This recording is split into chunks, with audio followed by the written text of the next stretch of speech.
Hello बच्चों। तो आज अपन रे ऑप्टिक्स पढ़ेंगे। रे ऑप्टिक्स में आपने रिफ्लेक्शन रिफ्रैक्शन ये सब तो पढ़ ही लिया है, ठीक है। अब अपन बात करेंगे, अपन इस पूरे वीडियो के अंदर केवल डेरिवेशन की बात करेंगे। किसकी बात करेंगे?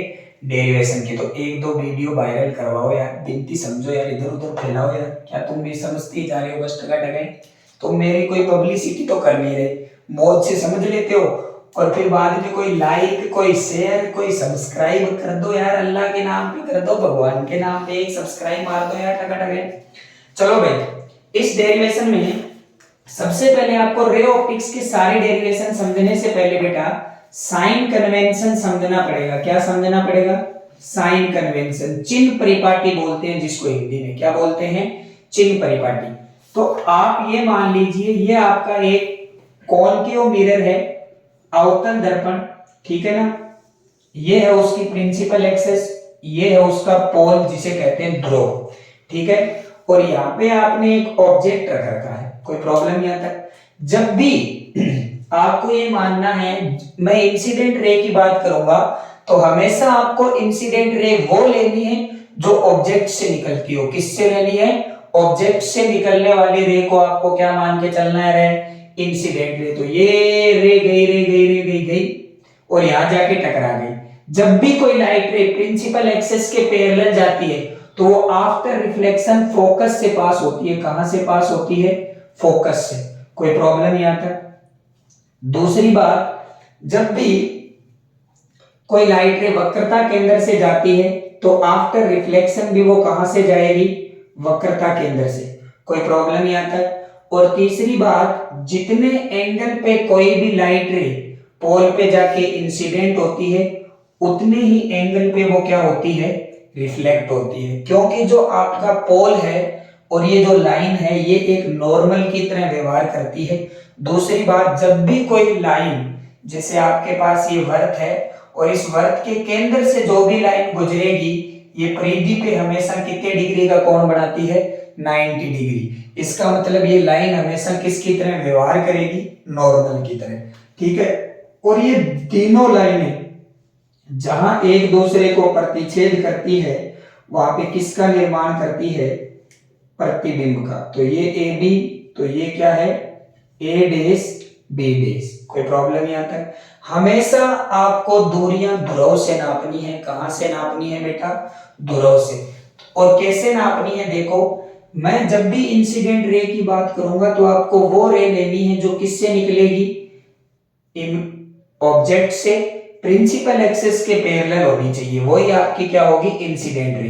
तो जितनी भी दूरियां, जितनी भी डिस्टेंस आप इंसिडेंट रे आपतित किरण की दिशा में मापोगे वो सारी धनात्मक होती है और अगर विपरीत दिशा में मापोगे तो वो सारी ऋणात्मक होती है।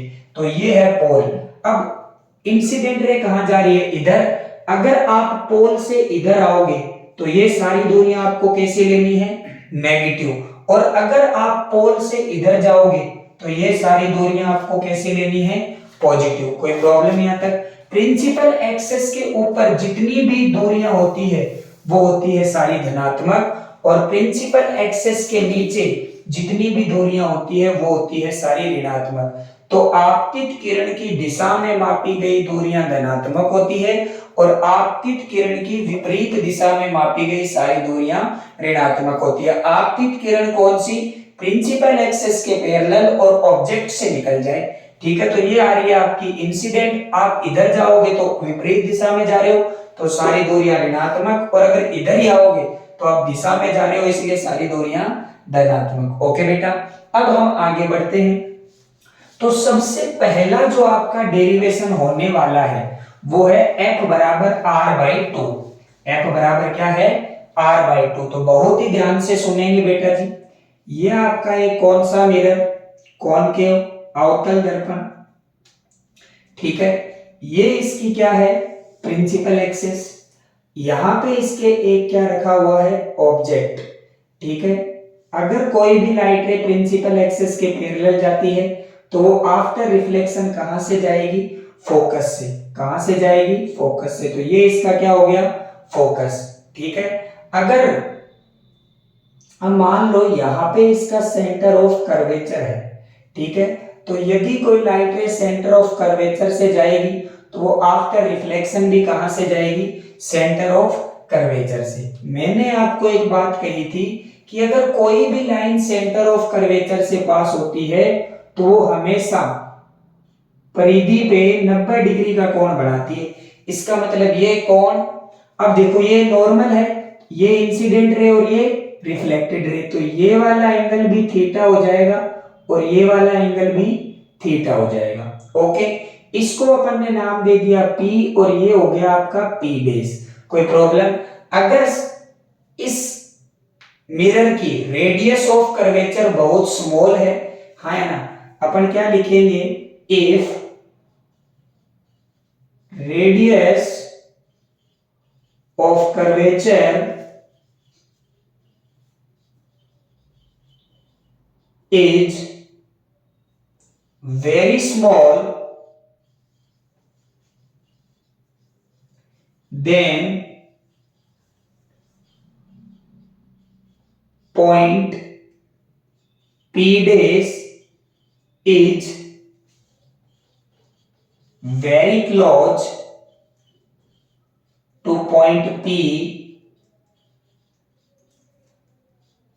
then P dash consider as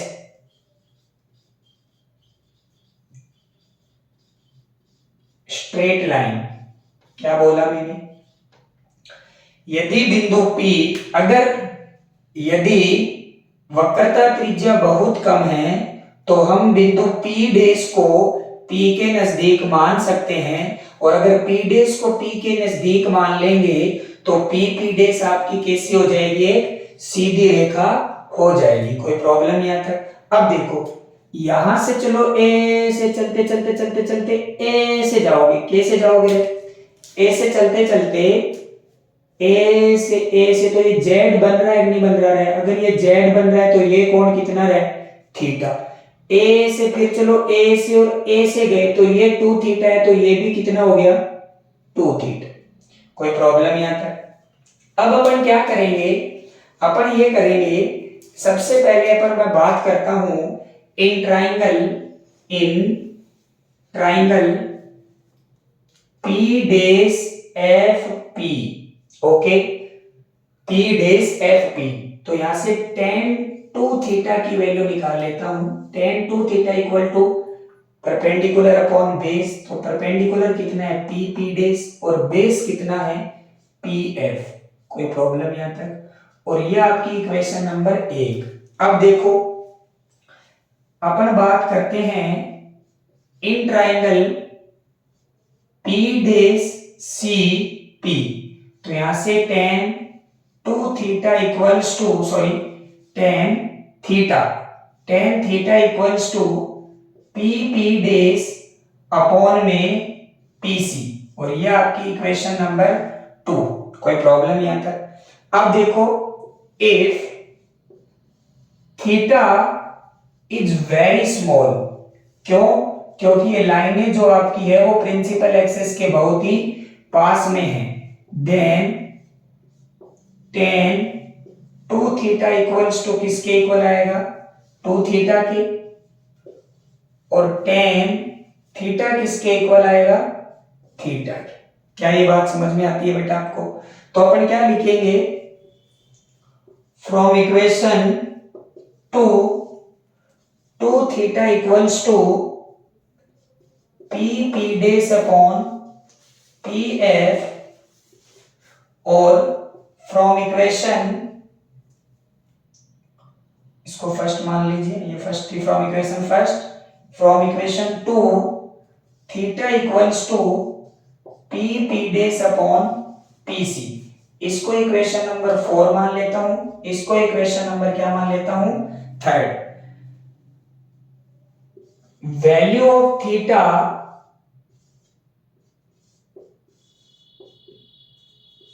put in equation 3, तो पुट करिए आप, 2 P dash upon PC equals to PP dash upon PF, PP dash से PP dash cancel. Okay, board अपने पास थोड़ा छोटा है इसलिए हमें बार बार मिटाना पड़ेगा, ठीक है। तो तुम देखते जाना साथ साथ मेरा, ध्यान से देखो बेटा। तो यहां से हमारे पास आया 2 upon PC equals to 1 upon PF। क्या ये बात सही है? अब देखो, ये पोल और सेंटर ऑफ कर्वेचर की जो बीच की डिस्टेंस होती है उसे तो अपन रेडियस ऑफ कर्वेचर बोलते हैं, ठीक है। और पोल और फोकस के बीच की जो डिस्टेंस होती है उसे अपन बोलते हैं फोकल लेंथ, हाँ है ना। तो using sign convention, without sign convention कोई भी काम नहीं करना रे। अगर कोई भी काम करोगे तो वो गलत हो जाएगा रे। यूजिंग साइन कन्वेंशन, तो यहां से जो PC है वो किसके बराबर आएगी? -R के, और PF जो है वो किसके बराबर आएगा? -F के। वैल्यू पुट करेंगे तो 2 upon -R equals to 1 upon -F, हाँ है ना। जब इसको सोल्व करोगे तो आपके पास क्या आएगा? आपके पास आएगा F इक्वल्स टू R/2, यही आएगा। तो यही इंपॉर्टेंट होता है, समझ में आ गया? तो यह आपका पहला डेरिवेशन, आई होप आपको अच्छे से समझ में आ गया होगा। अब अपन चलते हैं दूसरा डेरिवेशन जिसको कहते हैं मिरर फॉर्मूला। क्या कहते हैं? Mirror formula. इंपॉर्टेंट तो ये भी बहुत है, ठीक है। तो वही बात हमारे पास, वही पुराने वाला, घर से तो मिरर उठा ले मम्मी से छुपा के और यहां लाके रख दिया, किसका डेरिवेशन करने के लिए? फॉर्मूला ड्राइव करने के लिए। तो आज जाके अपन घर पे मम्मी को बता देंगे कि मिरर फॉर्मूला ये होता है। इतनी दूर मम्मी आप खड़े होगे तो ऐसी इमेज आपकी बन जाएगी, ठीक है ना। तो ध्यान से देखोगे, आपने यहां पे ऑब्जेक्ट रखा, आपने प्रयोग शुरू किया, आपके इसका नाम है AB। लाइट गई प्रिंसिपल एक्सिस के पैरेलल, आफ्टर रिफ्लेक्शन कहां से पास होती है? फोकस से। ये आपकी पहला पॉइंट। जब कोई लाइट रे आपकी सेंटर ऑफ कर्वेचर से जाती है तो आफ्टर रिफ्लेक्शन भी कहां से जाएगी? सेंटर ऑफ कर्वेचर से। जितने एंगल पे कोई भी लाइट रे पोल पे इंसिडेंट होती है उतने ही एंगल से वो क्या होती है? रिफ्लेक्ट। तो ये आपका तीसरा पॉइंट। और ये तीनों लाइनें जहां एक दूसरे को इंटरसेक्ट करती है वो आपका क्या बन जाएगा? Image A dash B dash.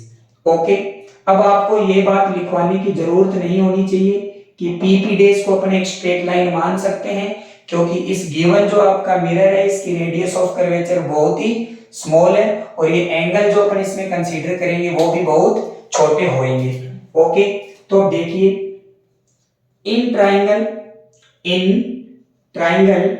ABP and triangle A dash B dash P। Okay बेटा, इन triangle ABP and triangle A dash B dash P। Okay, अब देखो बेटा ध्यान से, अब ट्राइंगल ABP की बात करिए तो मैं क्या बोलूंगा? ये वाला एंगल और ये वाला एंगल बराबर होगा, तो angle of A equals to angle of A dash equal to 90 degree. क्या ये बात समझ में आ गई तुम्हें? दूसरा मैं बोलूंगा जितने एंगल पे लाइट इंसिडेंट होती है उतने ही एंगल पे रिफ्लेक्ट होती है, ठीक है। तो क्या बोलेंगे? Angle of BPA equals to angle of B dash PA dash, ठीक है। ABPA equal to angle of B dash PA dash.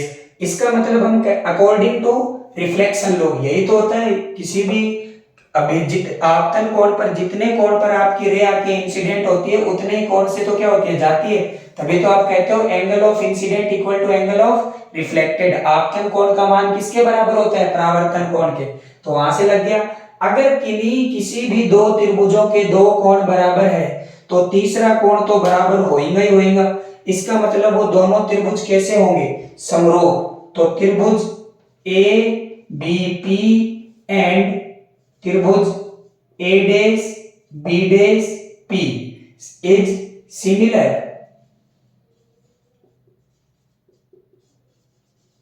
हाँ या ना।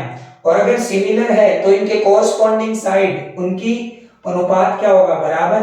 तो क्या मैं ऐसा लिख सकता हूं, a dash b dash upon ab equal to a dash p upon ap। ये आपकी इक्वेशन नंबर फर्स्ट। कोई प्रॉब्लम यहां तक। इसी टाइप से अपन बात कर लेते हैं in triangle a dash f b dash and triangle p f p dash.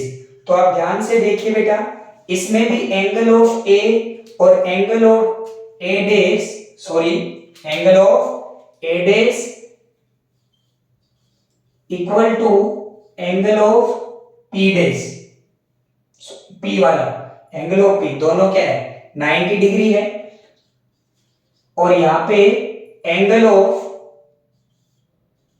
a dash f b dash equals to angle of p dash f p क्या है, अपोजिट एंगल है। अगर ये दोनों एंगल सेम है, इसका मतलब ये दोनों ट्राइंगल भी कैसे होंगे, सिमिलर, समरूप होंगे, समान होंगे। तो इनकी कॉरस्पॉन्डिंग साइड का रेशो भी क्या होगा, इक्वल। तो हम क्या लिखेंगे, a dash b dash upon p dash equals to a dash f upon pf।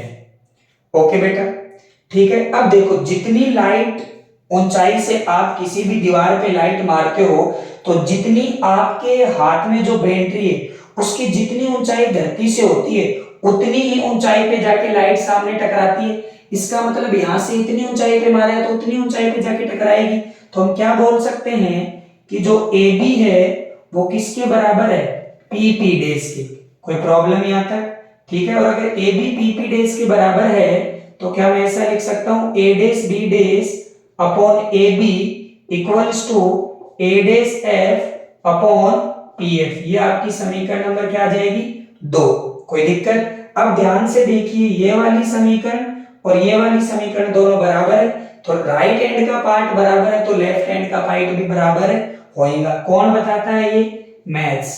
तो समीकरण 1 है समीकरण 2 से, equation first and equation second से आप क्या लिख सकते हो, a dash p upon AP equals to a dash f upon में pf। ओके बेटा।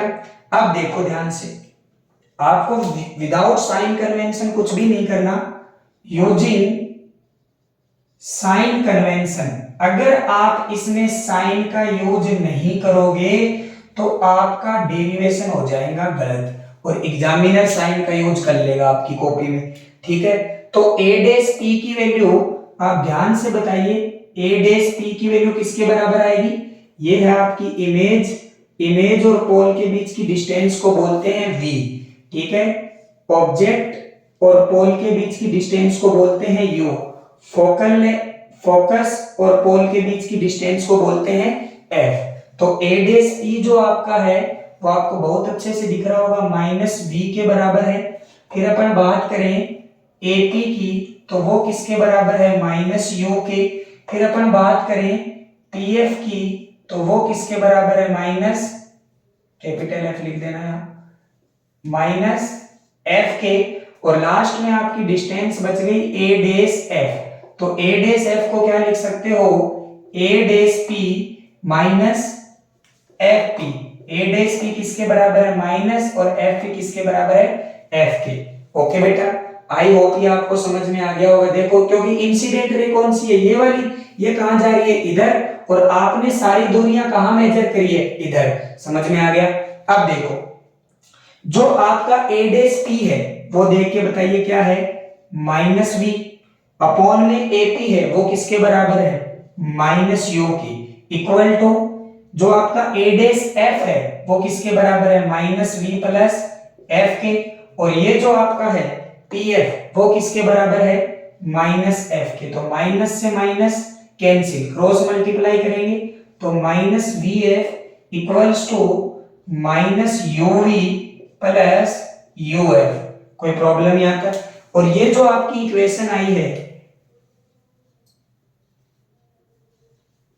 Divide by U V F, okay, इसको यू वी एफ से डिवाइड कर दीजिए, तो ये मान लो minus V F equals to minus U V plus U F, और आपको डिवाइड किससे करना है?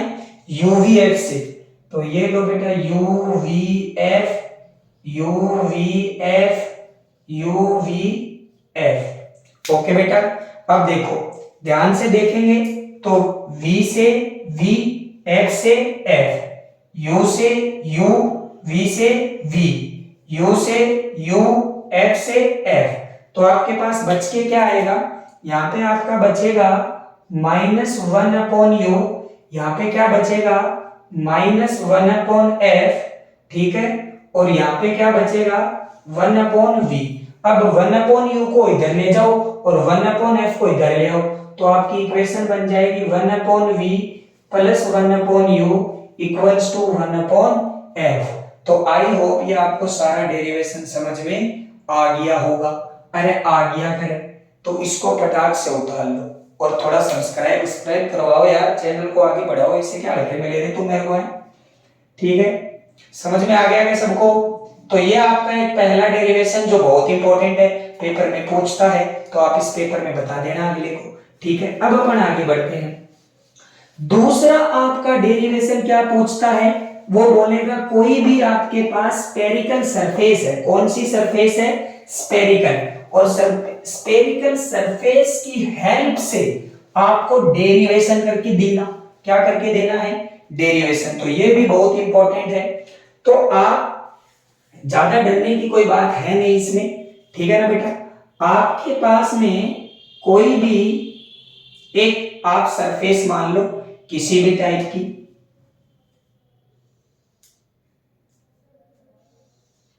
जैसे मैंने ये मान ली, ओके, ठीक है? अब देखो ये इसकी क्या हो गई? वही प्रिंसिपल एक्सिस, ठीक है ना? ये थोड़ा आपका जो मीडियम है,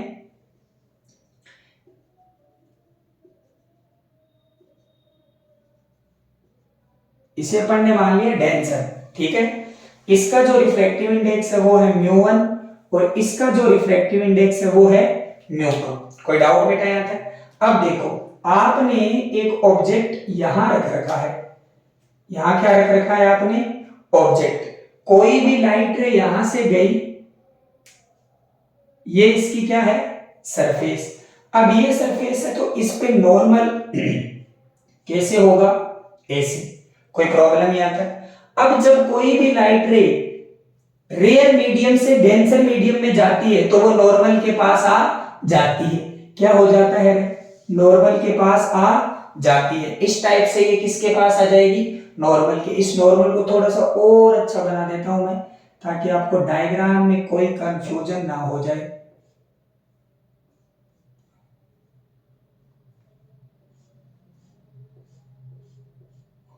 ओके बेटा, तो वो नॉर्मल के पास आ जाती है और यहां पे आ जाएगी। ओके बेटा, अब दूसरी बात, नॉर्मल तो कहां से पास होता है? रेडियस ऑफ सेंटर से, रेडियस ऑफ आपका जो सेंटर है उससे पास होएगा, ठीक है भाई? अब एक लाइट रे यहां से इसी के ऊपर जाती है। अगर कोई भी लाइट रे किसी भी सरफेस पे जाके परपेंडिकुलर इंसिडेंट होती है, तो आपने ये अपवर्तन में पढ़ा है कि अगर किसी भी प्रकाश की किरण का इंसिडेंट एंगल 0 डिग्री होता है तो रिफ्रैक्टेड एंगल भी 0 डिग्री ही होएगा, क्योंकि जितने एंगल पे वो इंसिडेंट वैसे सीधी निकल जाती है। तो यहां से एक प्रकाश की किरण इधर गई, ये दोनों किरणें जाके यहां मिल गई, तो किसका फॉर्मेशन कर देगी? इमेज का। ओके, यहां पे आपकी इमेज बन गई।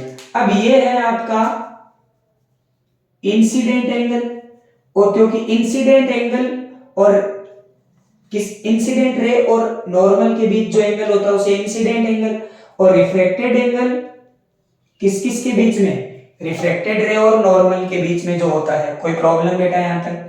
आई होप समझ में आ गया होगा। ये कोण आप अल्फा मान लीजिए, ये कोण आप बीटा मान लीजिए और ये कोण आप गामा मान लीजिए। क्यों मान लीजिए? तो कुछ और मान लीजिए भाई, ठीक है।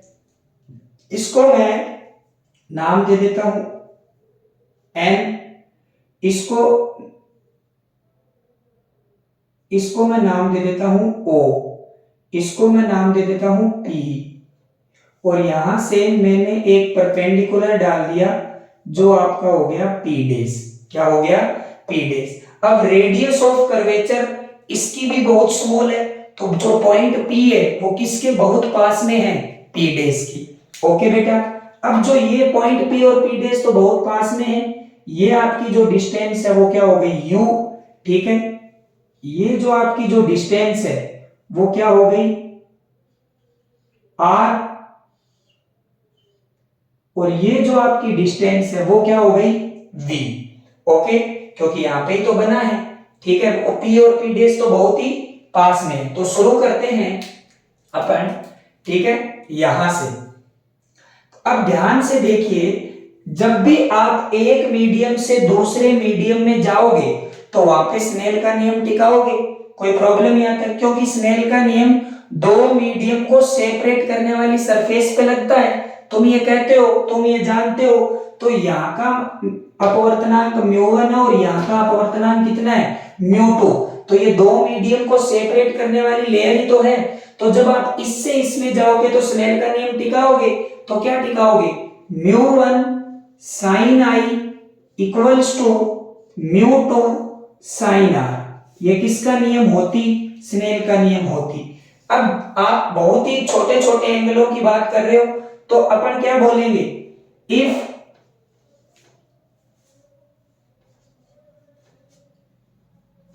Angle I and angle R are very small, तभी तो बहुत छोटे हैं ये। मैंने आपको कहा कि बिंदु जो P है वो P डेश के बहुत ही पास में है, ठीक है। देन साइन I किसके बराबर हो जाएगा? I के, और साइन R किसके बराबर हो जाएगा? R के। कोई प्रॉब्लम यहां तक? अब ये वैल्यू इसमें टिकाओ, इसको आप इक्वेशन फर्स्ट मान लो, ठीक है। तो अपन क्या बोलेंगे? फ्रॉम इक्वेशन फर्स्ट, ठीक है। तो यहां पे लिखेंगे μ1 I इक्वल्स टू μ2 R। ये आपकी इक्वेशन नंबर हो गई 2। कोई प्रॉब्लम यहां तक? अब हम I R हमने निकाल लिया, हमें I R और अल्फा बीटा में रिलेशन चाहिए। तो अब देखो ध्यान से, ये एंगल I है, ठीक है, ये एंगल I है इस लाइन के ऊपर इतना सा। तो एक लाइन पे कुल एंगल होता है 180, उसमें से I ये ले गया तो बचा कितना? 180 माइनस I। इसी प्रकार ये लाइन है, इसका टोटल एंगल होता है 180, उसमें बीटा ये है, तो ये कितना बचा? 180 माइनस बीटा। तो क्या बोलेंगे? इन ट्राइंगल O, इसको O ले लिया, इसको आप ले लीजिए यार, N ले लीजिए, चलो O N P डेश, ठीक है। O N P dash, O N C कर लीजिए, O N C, O N C, ये त्रिभुज। तो त्रिभुज के तीनों कोणों का योग 180 डिग्री। तो alpha 180 minus I plus beta equal to 180। तो यहां से alpha minus I plus beta equal to 0। तो यहां से आपके पास I की वैल्यू आ गई alpha plus beta. I hope आपको ये समझ में भी आ गई होगी। अब हम त्रिभुज की बात करते हैं, in triangle NCI, in triangle NCI। तो अपन क्या बोलेंगे? R plus 180 minus beta plus gamma equal to 180। तो यहां से आपका जो R है वो कितना आ जाएगा? Beta minus gamma. ये किसकी वैल्यू आ गई? R की, ठीक है। अब ये वैल्यू हम कहां रख देंगे? इक्वेशन 2 में। तो अपन लिखेंगे फ्रॉम इक्वेशन 2, तो रखिए बेटा क्या आएगा, म्यू 1 आई की जगह alpha plus beta equals to mu 2 R की जगह बीटा माइनस गामा। ओके बेटा, इसको अंदर मल्टीप्लाई कर देंगे तो mu 1 alpha plus mu 1 beta equals to mu 2 beta minus mu 2 gamma. सही बात है, गामा वाले एक तरफ ले लो, बीटा वाले एक तरफ ले लो, बाकी एक तरफ ले लो, तो mu 1 alpha plus mu 2 gamma equals to mu 2 minus mu 1 into में बीटा। कोई प्रॉब्लम यहाँ तक? अब हम इस ट्रायंगल से अल्फा बीटा गामा की वैल्यू निकाल लेते हैं। तो अगर अपन अल्फा बीटा गामा की वैल्यू भी निकालेंगे तो हमें पता है कि अगर आई और आर बहुत स्मॉल थे तो अल्फा बीटा और गामा भी बहुत स्मॉल होंगे। तो हम यहां से क्या लिखेंगे कि tan अल्फा किसके बराबर होगा, अल्फा के, और tan अल्फा किसके बराबर होगा, ध्यान से देखिए, तो n p days upon OP days. Okay ठीक है, अब tan बीटा की वैल्यू निकालेंगे ऐसे ही, तो tan beta equals to approximately beta के, और tan बीटा बताओ कितना होगा, np dash upon p dash c। क्या ये बात सही है? और थर्ड tan गामा जो आपका होगा वो किसके बराबर होगा, गामा के, और tan गामा की वैल्यू जब आप निकाल के लेके आओगे तो आपकी आएगी np dash upon p dash i। p और p डेज तो बहुत पास में है तो आप p डेज को p भी लिख सकते हो। ओके बेटा, अब देखो, तो ये आपकी इक्वेशन नंबर हो गई थर्ड। तो फ्रॉम इक्वेशन थर्ड रखो इसमें वैल्यू, तो mu 1 np dash upon OP dash plus mu 2 np dash upon p dash i equals to mu 2 minus mu 1 और यहां पे गामा की वैल्यू क्या रखेंगे, np dash upon p dash i। np days सब में कैंसिल। अब ध्यान से देखिए बेटा, आपके पास क्या बन के आया, mu 1 upon OP dash plus mu 2 upon p dash i equals to mu 2 minus mu 1 p dash c।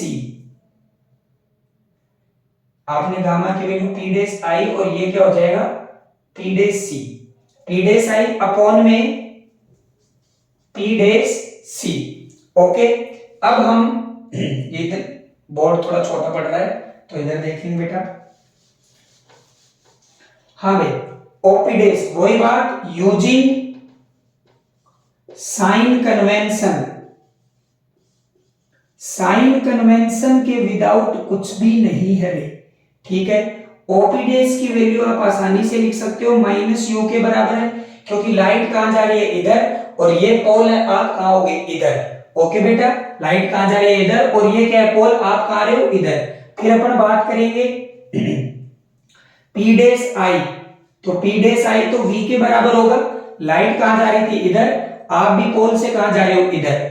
और फिर आएगा p डेज c, वो भी किसके बराबर आएगा, r के, कौन से के, प्लस के, क्योंकि आप कहां जा रहे हो, इधर। वैल्यू पुट करिए, तो mu 1 upon minus U plus mu 2 upon v equals to mu 2 minus mu 1 upon r। तो इसको क्या लिख सकते हो, mu 2 upon v minus mu 1 upon u equals to mu 2 minus mu 1 upon r। तो ये हमारे पास एक बड़ा सारा डेरिवेशन का हमने उत्तर निकाल दिया। तो किसी भी गोलीय सतह से जब आपका अपवर्तन होता है तो वो इस फॉर्मूले को फॉलो करता है। क्या करता है, इसको फॉलो करता है। आई होप आपके ये समझ में आ गया होगा। ठीक है, अब इसी के आधार पे अपन बात करते हैं लेंस की। किसकी बात करेंगे? लेंस की। ठीक है, तो लेंस का सूत्र भी पेपर में पूछ लिया जाता है बहुत बार। कितनी बार? बहुत बार। तो उसकी बात करेंगे। ठीक है, तो वही बात लेंस की अगर अपन बात करना चाहते हैं तो ये आपके पास लेंस। ठीक है, इसमें कितनी गोलीय सतह होती है? 2। लेंस में कितनी गोलीय सतह होती है? 2। पहले आपकी लाइट रे यहां जाएगी। ठीक है, यहां जाने के बाद में वो लाइट रे ऐसे जानी चाहिए।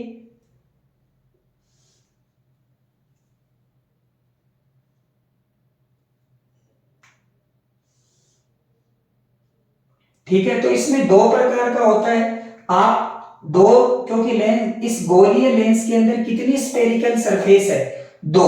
तो पहले लाइट रे जाएगी, इससे अपवर्तित होके इधर आएगी। थोड़ा और सही से बनाते हैं डायग्राम ताकि आपको अच्छे से समझ में आए। तो ध्यान से देखिए बेटा, आपके पास एक लेंस है ये वाला। ठीक है, इसके सामने आपने एक ऑब्जेक्ट रख रखा है। यहां से लाइट रे निकलेगी, इस सरफेस पे जाके टकराएगी। अब जैसे ये लाइट रे इसके अंदर जाने की कोशिश करेगी तो ये विरल माध्यम था, रेयर मीडियम, और ये कौन सा माध्यम है? डेंसर। तो वो लाइट रे किसके पास आएगी? अभिलंब की। तो वो लाइट रे इधर मुड़ेगी और मुड़ के ऐसे चलेगी और फिर आएगी। तो फिर और अब कौन सा मीडियम है?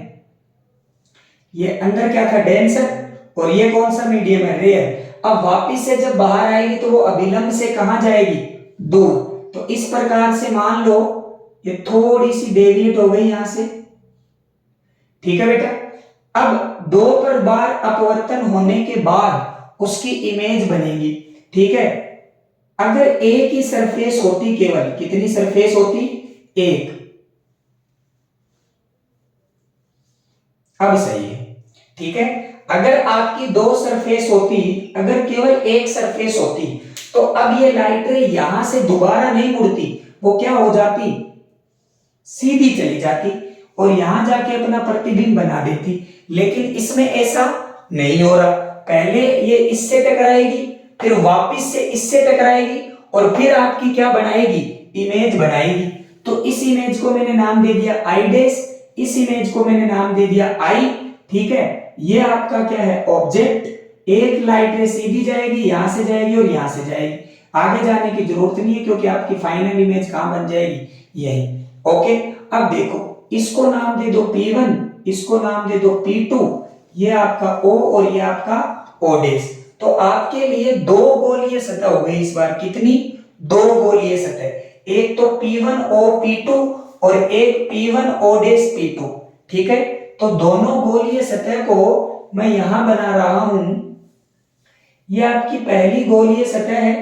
यहां से लाइट रे गई, यहां टकराई और ये अपनी इमेज कहां बना देगी? यहां पे। तो ये तो आपका क्या है? O। ठीक है बेटा, इसको आप नाम दे दीजिए N। ये आपका हो गया N। ठीक है, और ये आपकी इमेज बना रही है I डैश पे। तो ये तो दूरी कितनी हो गई? U। और ये दूरी कितनी हो गई? V dash. कोई प्रॉब्लम यहां तक? और इसकी रेडियस ऑफ कर्वेचर कितनी है? कितनी मान लेते हैं? R1। इसकी रेडियस ऑफ कर्वेचर कितनी मान लेते हैं बेटा? R1। यहां सेंटर कितना है? C1। तो इसके लिए गोलीय सतह से अपवर्तन के लिए सूत्र लगाएंगे। तो आपका क्या बन जाएगा? μ2 अपॉन V। V का काम कौन कर रहा है? V dash minus μ1 upon U equals to μ2 minus μ1 upon में R1। कोई डाउट यहां तक? बहुत ही आसानी से आपको समझ में आ गया क्योंकि ये लाइट रे यहां से μ1 मीडियम से आई, लेंस का कितना है? μ2 और ये वापस कितना है? μ1। ओके, अब दूसरी बार जब इसका इमेज फॉर्मेशन हो रहा है, ये बहुत समझने की बात है। तो जो आई डैश है, कौन है? आई डैश, इसका रेडियस ऑफ कर्वेटर C2 यहाँ पे है। ये जो आई डैश है ये किसकी तरह बिहेव करेगा? ऑब्जेक्ट की तरह। किसकी तरह बिहेव करेगा? ऑब्जेक्ट की तरह। तो यहां से लाइट रे आपकी निकलेगी और इसकी इमेज कहां बन जाएगी? आई पे। तो इस बार जो आपकी ऑब्जेक्ट है ये तो V डैश है और ये क्या है? Final V। अब ध्यान से सुनना, अब एक्चुअल में तो ये लाइट रे कहां से जा रही है? पहले यहां से आई और यहां से यहां। तो इस बार μ1 का काम तो कौन करेगा? μ2, क्योंकि लाइट रे यहां से निकल के यहां जा रही है। तो यहां कितना अपवर्तनांक है? μ2 और यहां कितना है? μ1। तो μ2 का काम कौन करेगा? μ1 और μ1 का काम μ2। तो यहां पे क्या आएगा? μ1 upon V minus μ2 upon V dash. कोई प्रॉब्लम? क्योंकि इस बार ये V डैश है वो किसकी तरह बिहेव कर रहा है? ऑब्जेक्ट की तरह। और इक्वल्स टू μ1 माइनस μ2 अपॉन में R2। ध्यान से सुनो, जब यहां से यहां गई तो ये बना। अब एक्चुअल में लाइट रे यहां से नहीं आ रही, यहां तो आपको दिखाया है वो जा तो यहां से यही रही है ना।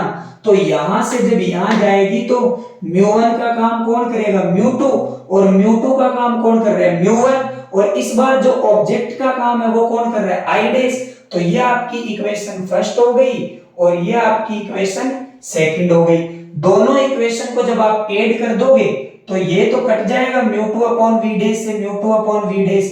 तो μ1 upon V minus μ1 upon U equal to μ2 minus μ1। जब आप कॉमन ले लोगे तो 1 upon R1 minus 1 upon R2।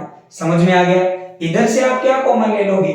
μ1, तो अंदर क्या हो गया? 1 upon V minus 1 upon U equals to μ2 minus μ1 into में 1 upon R1 minus 1 upon R2। जो आपने कॉमन लिया है बेटा, ये तो आपको समझ में आ ही गया होगा। जो आपने कॉमन लिया है उसका क्या कर देंगे? भाग दे देंगे। तो आपका क्या बन जाएगा? 1 upon V minus 1 upon U equal to μ2 upon μ1 और μ1 का μ1 में भाग दोगे तो एक आएगा 1 upon R1 minus 1 upon R2। अरे हाँ ना बोल, समझ में आ गया? अगर आपका प्रतिबिंब अनंत पे रखा है, कहां रखा है? अनंत पे। अगर आपका बिंब अनंत पे रखा है तो प्रतिबिंब कहां बनेगा? फोकस पे। कहां बनेगा? फोकस पे। तो if u equals to infinite then v equals to f। तो इसमें क्या बन जाएगा? 1 upon f equals to μ2 minus μ1 minus 1 upon R1 minus 1 upon R2। कोई प्रॉब्लम नहीं आता? इसको आप इक्वेशन नंबर क्या मान लो? 1 2 3 और x को एक इक्वेशन नंबर क्या मान लेंगे? 4। तो अगर इक्वेशन थर्ड और फोर्थ से अपन बात कर लें, क्या कर ले रहे? बात कर लें, ठीक है? अगर आप बात कर लो तो कर लो, फिर बात क्या आ जाएगा आपका?